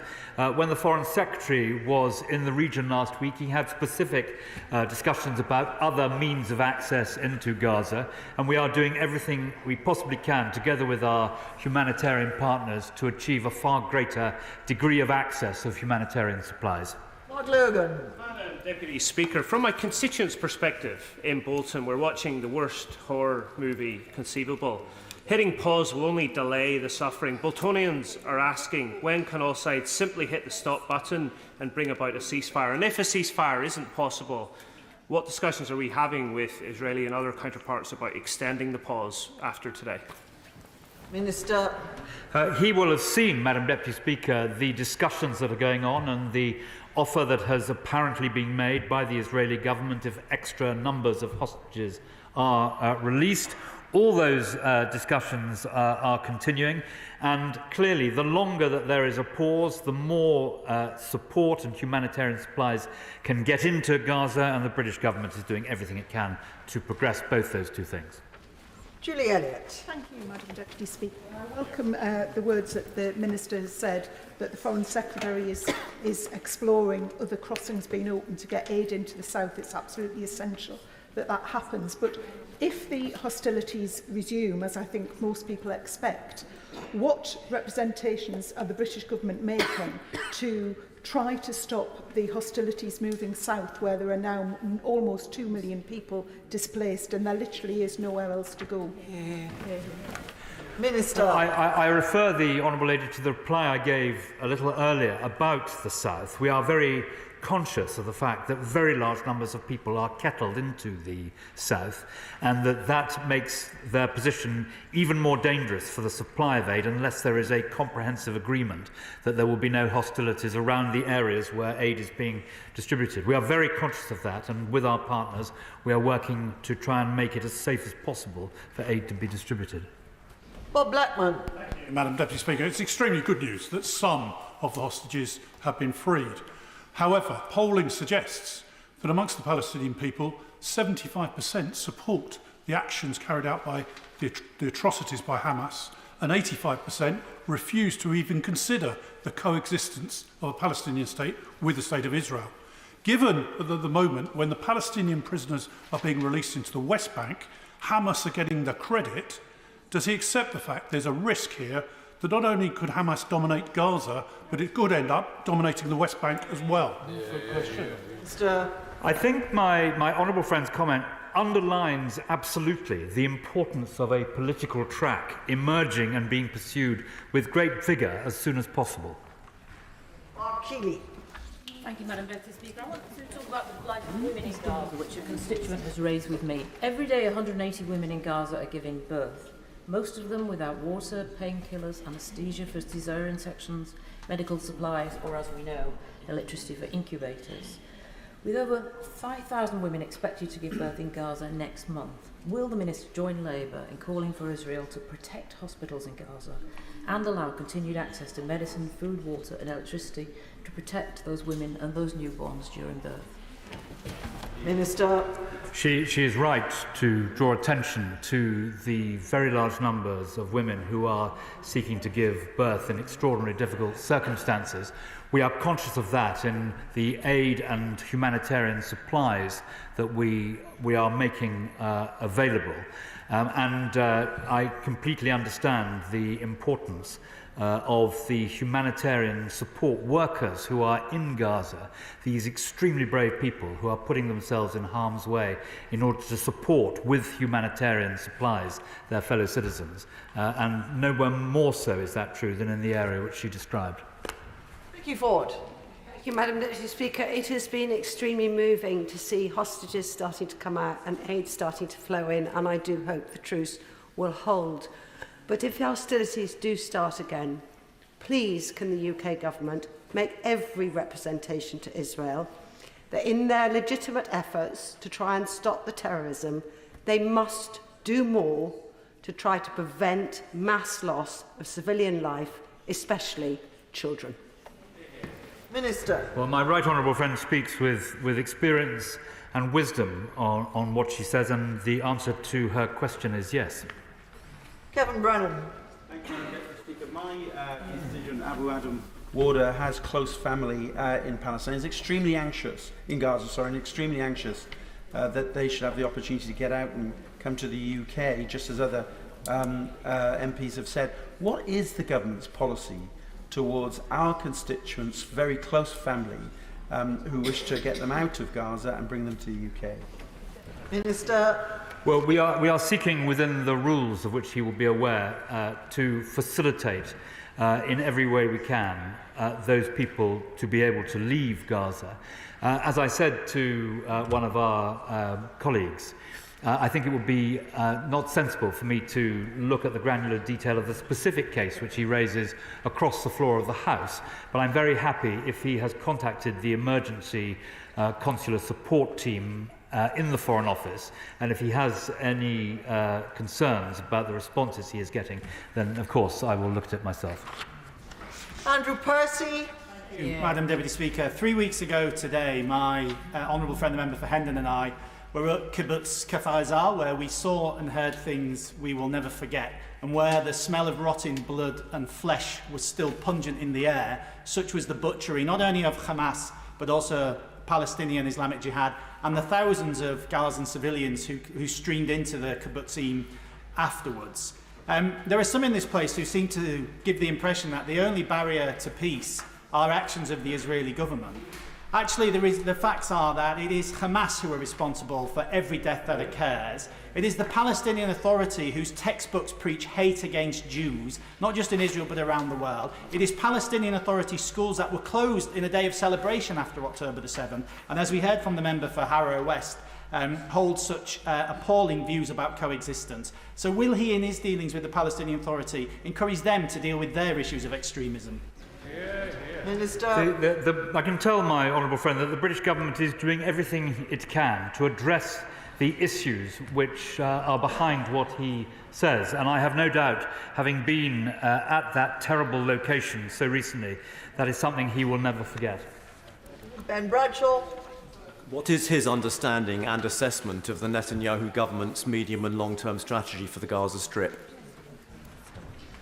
Minister. I think that the honourable gentleman, who is extremely experienced in these matters, will draw his conclusions from what the Israeli government is saying, just as the British government does. Helen Higgs. Thank you, Madam Deputy Speaker.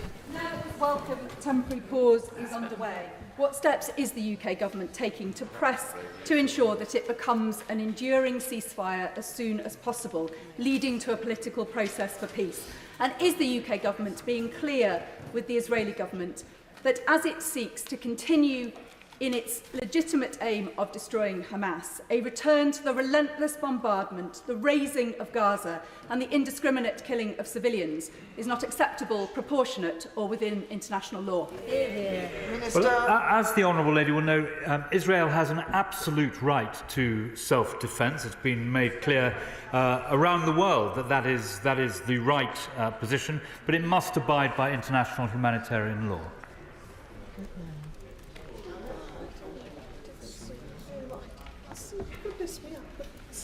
Stella Creasy. Thank you, Madam Deputy Speaker. Nobody can help but be moved by the sight of hostages being released.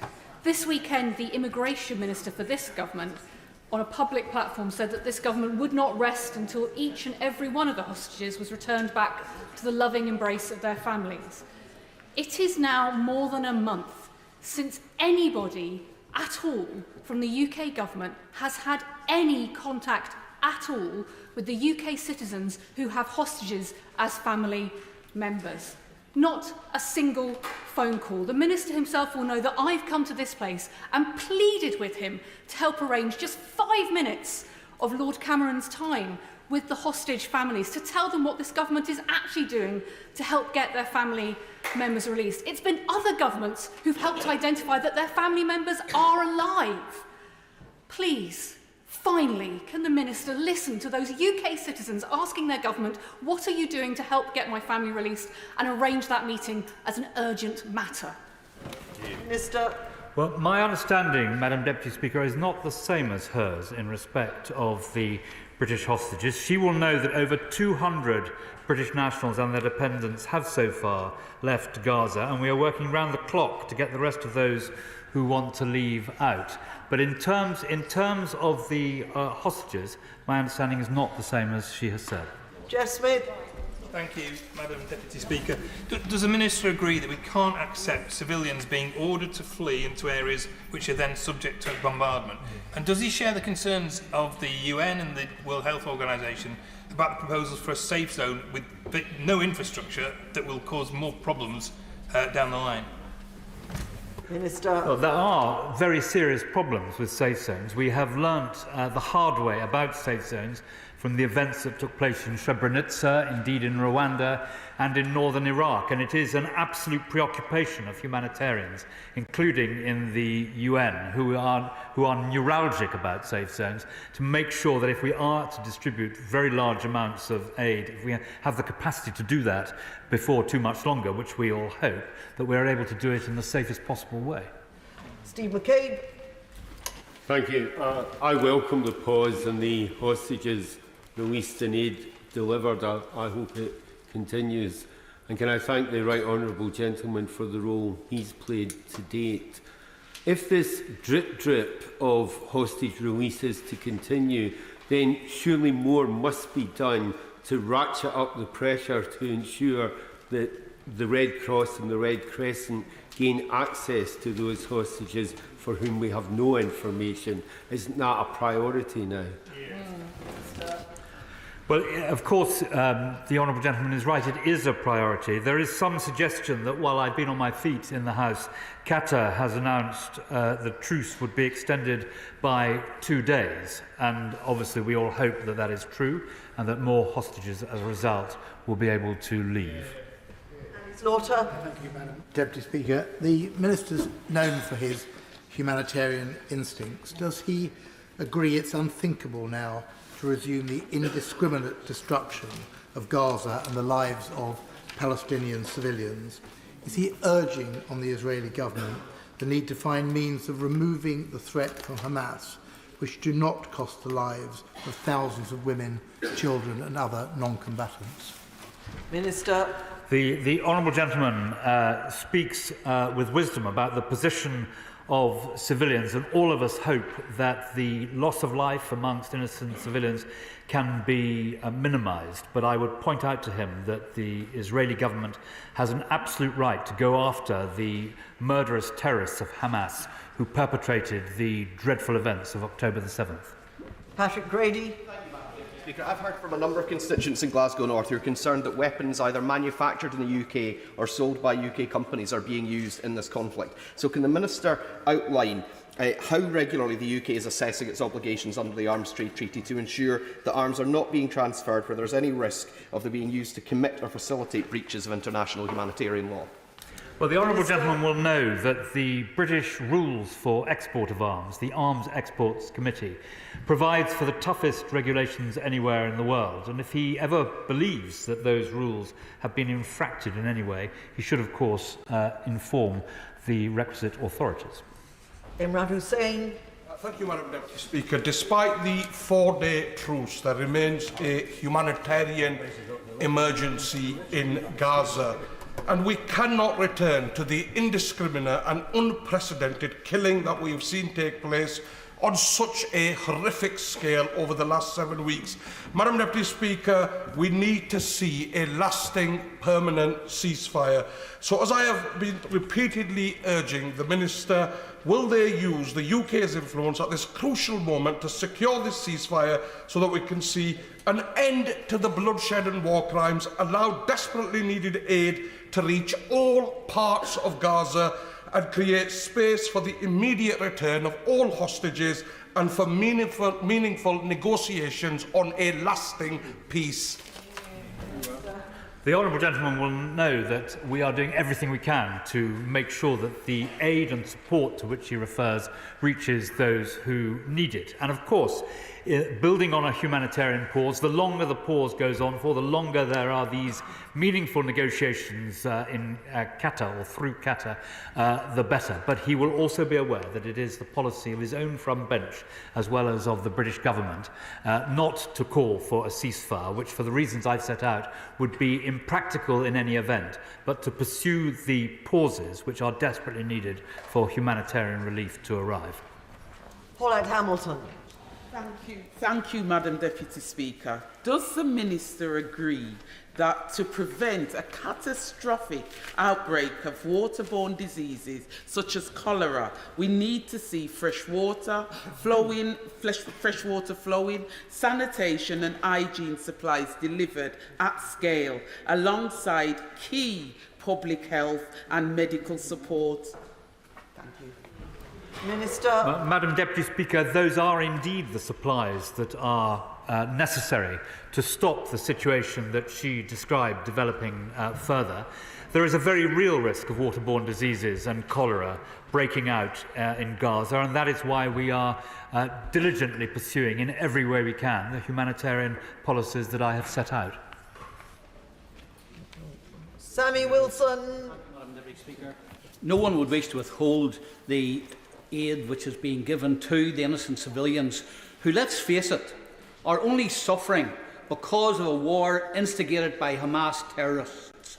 But would the Minister agree with me that the cynical drip-feed release of hostages is a further act of terror by Hamas, and the pauses in the fighting will be used by them to regroup and rearm? And would he give an assurance that our government will not fall into the trap of acceding to Hamas's incessant demands for indefinite pauses, rather than allowing the Israeli government to do what it needs to do, that is to engage in security action to destroy Hamas in their own dens? Minister. The honourable gentleman underlines the fact that Israel has every right to exercise its self-defence in rooting out the Hamas terrorists and murderers, and the British government is very clear that what he has said about that is absolutely right. Mike Amesbury. Thank you, Madam Deputy Speaker. Given that Hamas have been crystal clear that they have no intention of ever wanting a permanent ceasefire, what discussions have been had with the Palestinian Authority to build their capacity and competence to ensure that we transition to a two-state solution? Minister. Well, I thank him for his comments about Hamas and the ceasefire, with which I completely agree. And in respect of building Palestinian capacity, he will know that Lord Cameron was in Ramallah last week discussing that and many other associated matters, both with President Abbas, the Prime Minister, and the Foreign Minister there. Bardell. Deputy Speaker, I was incredibly relieved to get my constituents' family, 13 of them, across the border and home through Egypt. Now, I will pay tribute to the staff in the consular section who supported, but support was patchy, and the cost of them returning was over £5,000 on commercial flights. What more can he do to supercharge that consular support, to reimburse those families who had to come home on commercial flights? And would he consider meeting with my constituents' family to learn the lessons that they have experienced of having to flee in the middle of a bombardment? Minister. I will certainly be pleased to arrange for Foreign Office officials to meet her constituents' family if she believes, in her view, that there are lessons to be learnt. But I would want to pay a special tribute to all the men and women who work in the emergency centre at the Foreign Office, who've been working often through the night throughout this emergency and have done so with huge diligence, tenacity and commitment. James Murray. Madam Deputy Speaker, as many other members have made clear, a two-state solution is critical to a lasting peace. And so, given announcements made today, can the Minister make clear the UK's complete opposition to illegal settlements in the West Bank? The position of the British government, and indeed the opposition, I believe, is that is one of complete opposition to illegal settlements. Kenny McCaskill. Many of us believe that a humanitarian pause is inadequate as Israeli aggression continues unabated. But that would be as nothing in terms of a failure to support a ceasefire if Britain was to be complicit in any way in Israeli aggression. Can the Minister give us an assurance that RAF Akrotiri base in Cyprus is not being used by the American military to supply Israel, and that British military and intelligence sites in Cyprus will likewise not be used to support Israel or America in this conflict?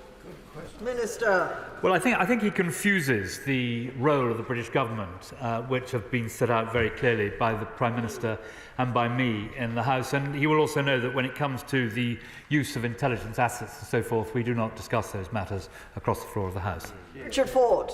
Thank you, Madam Deputy Speaker.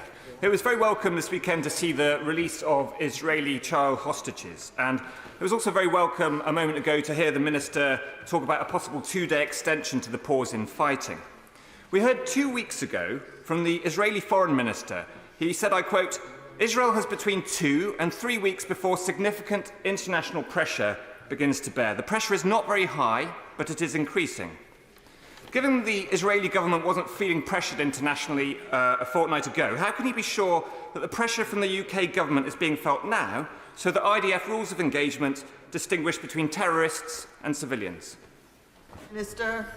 The people who serve in the Israeli Defence Force are taught as part of their basic training the importance of abiding by international humanitarian law. And I would contrast for him the work of the Israeli Defence Force, which seeks to defend Israeli citizens, and Hamas, who seeks to use its citizens in order to defend Hamas. Thank you. That concludes proceedings on the urgent question. Thank you. Point of order, Mr. Alex Cunningham. Thank you very much, Madam Deputy Speaker. And I've advised the respective offices of the members of this House I will refer to in this point of order. It is extremely sad that the Home Secretary hasn't the guts to admit to his appalling remark made about my Stockton North constituency from the front bench and apologise to the people I have the privilege of representing. There was quite a chain of events last week. After I raised the matter on the floor of the House, the Home Secretary first denied he had said anything at all. The government then sent out the Tory party chairman, the honourable member for North West Durham, to tell the media that no words had been uttered from the Treasury bench. Next up, the Leader of the House, who said she'd been told by the Home Secretary he didn't say anything, and she believed him. She didn't help matters by referring to Billington instead of Billingham. Clearly, he took them both for fools, as he later admitted his foul language, but tried to minimise the damage to his reputation by claiming his remark was aimed at me. Well, that's all right then, but it's untrue and has been shown to be untrue. And my thanks go to the Mirror and other wizards out there who have proved that to be the case. I'm listening carefully to the honourable gentleman.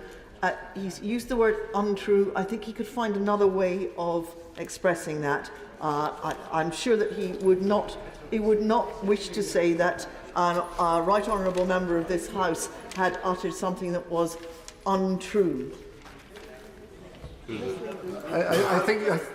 I think you offered me a considerable challenge there, but perhaps the Home Secretary has misadvertently misled people across the country in relation to this particular matter. But this matters, Madam Deputy Speaker. People take notice. They take notice of the things that the Home Secretary says, and his talking down of Stockton and Teesside can have consequences. He may have whispered in your ear, Madam Deputy Speaker, but can you advise me if you've got any powers to order the Home Secretary to return to the dispatch box and apologise in person for insulting Stockton, rather than hide behind the half-truths uttered on his behalf by an official? I thank the honourable gentleman for his point of order. He will recall that I answered a similar point of order to him last week when he raised one aspect of this matter, and at that point I reminded all members of the need for good temper and moderation in the language they use in this chamber.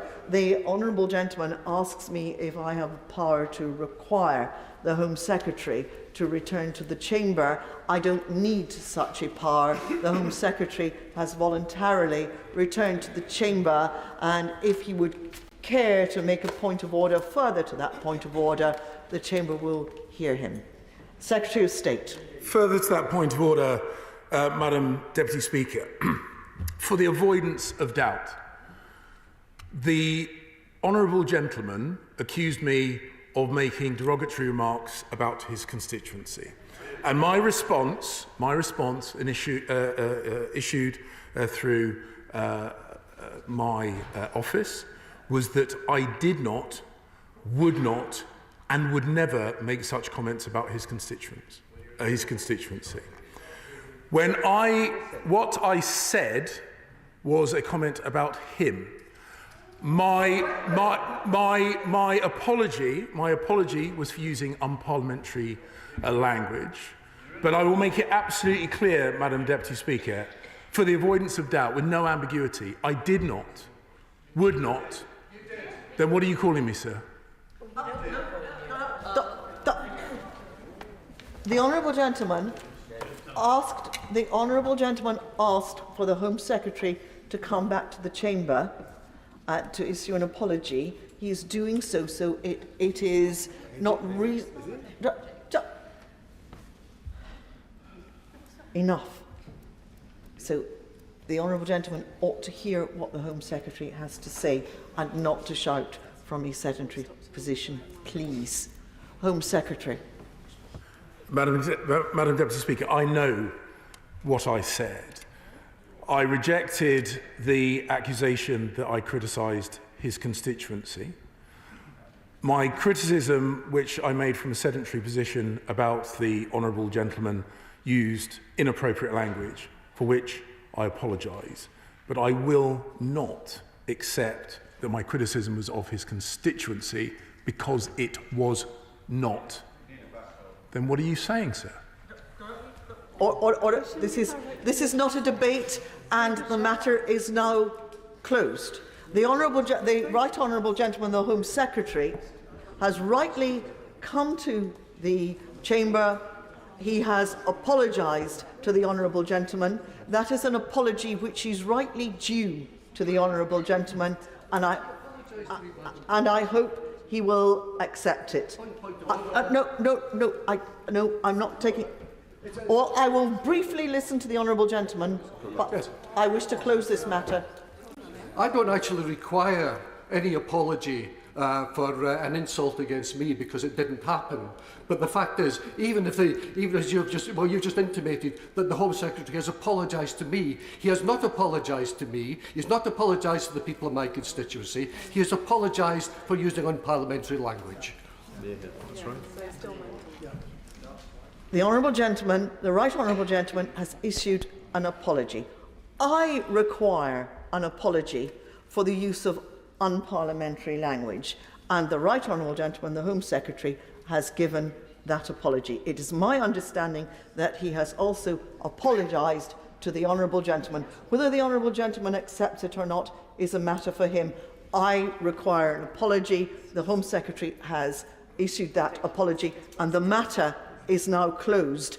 And I must say that the people who elected us to this place expect us to concentrate now on the very serious matters that we have been discussing and that we are going on to discuss. Point of order, Sean Bailey. Madam Deputy Speaker, I am grateful. Madam Deputy Speaker, in response to my right honourable friend, the Chancellor, during his autumn statement last week, the right honourable lady, the member for Leeds West, who I have informed of this point of order, Madam Deputy Speaker, stated that, and I quote, that the economy would be £40 billion smaller in 2027 than the Chancellor's March forecast. The OBR has actually stated, Madam Deputy Speaker, that in fact in 2027 the economy would be £15 billion larger than what the Chancellor stated in March. A £55 billion gap between Labour's words and economic reality, Madam Deputy Speaker. But can I ask, Madam Deputy Speaker, on a procedural point, if the Right Honourable Lady were a minister, we could call for an urgent question, we could demand a statement. How can members of this House compel the Right Honourable Lady to come here, correct the record and apologise for inadvertently misleading members of this House? I'm grateful for the Honourable Gentleman's point of order and for having given me notice that he intended to make this point of order. Can he confirm that he has informed the Honourable Lady, the Right Honourable Lady, of his intention to raise this matter? I see he's nodding. He has informed her. I'm glad he has done so. I must say that no, I have no ability to require a shadow spokesman to come here to the House. It is ministers who are responsible for answering to the House. But I will also say to the Honourable Gentleman that it is not for the Chair to adjudicate on the interpretation of statistics. One person's statistic is another person's non-statistic. That is a that is a matter that I have discerned over many years in this chair. The honourable gentleman has used the opportunity of a point of order to make his point. Point of order, Mr Elwood. Thank you, Madam Deputy Speaker. I'm grateful the Minister is still in his place because, as the last urgent question illustrated, there's huge concern about unfolding events in the Middle East. In the spirit of the Ukraine updates and briefings to this House, would it be in order for